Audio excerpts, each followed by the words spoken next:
Go ahead. Your name is? My name is Nick Gailius, Gailius, and I'm the police chief with Fairview Heights Police Department. I'm here talking today about how staffing is established for police agencies and how to go about establishing a good staffing plan for your patrol forces. One of the things that we believe in Fairview Heights is that a high visibility of a police officer is important for our residents and the people who visit our community to feel safe. And it's not just a matter of them driving around. They need to be seeing the police officers active, actually contacting citizens, both in an enforcement situation and in a non-enforcement situation where they just go up and say hello and get to know people. Those sorts of interactions are really important. So we really rate having a high visibility a big part of our policing philosophy. Our officers are encouraged to make those contacts with the citizens throughout their workday.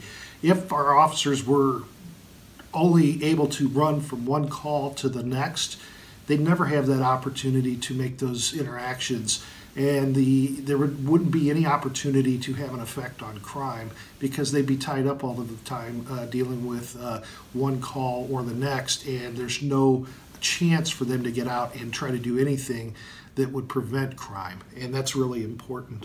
When it comes to figuring out who the best police officers are, today, one of the things that we do is we look for people who have that interest of the community in their heart.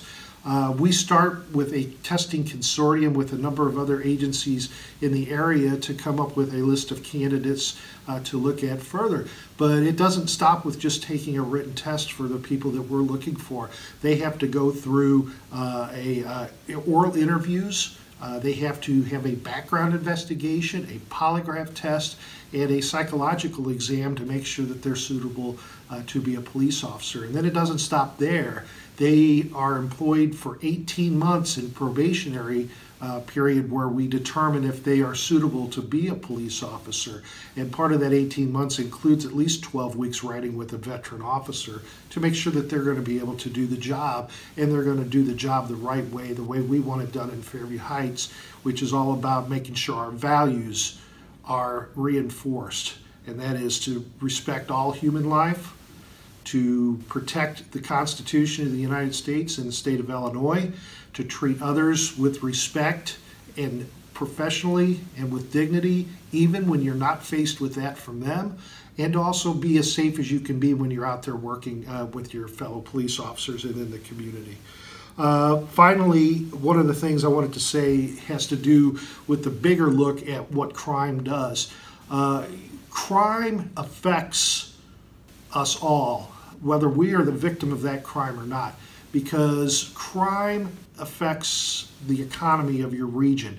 The higher your crime rate, the less likely a business will be to come into your area and establish, which means fewer jobs in the community, which means less money in the community to pay for police services or any other services. It's a real downward spiral if you don't start with public safety as your #1 priority in an area, community, or region.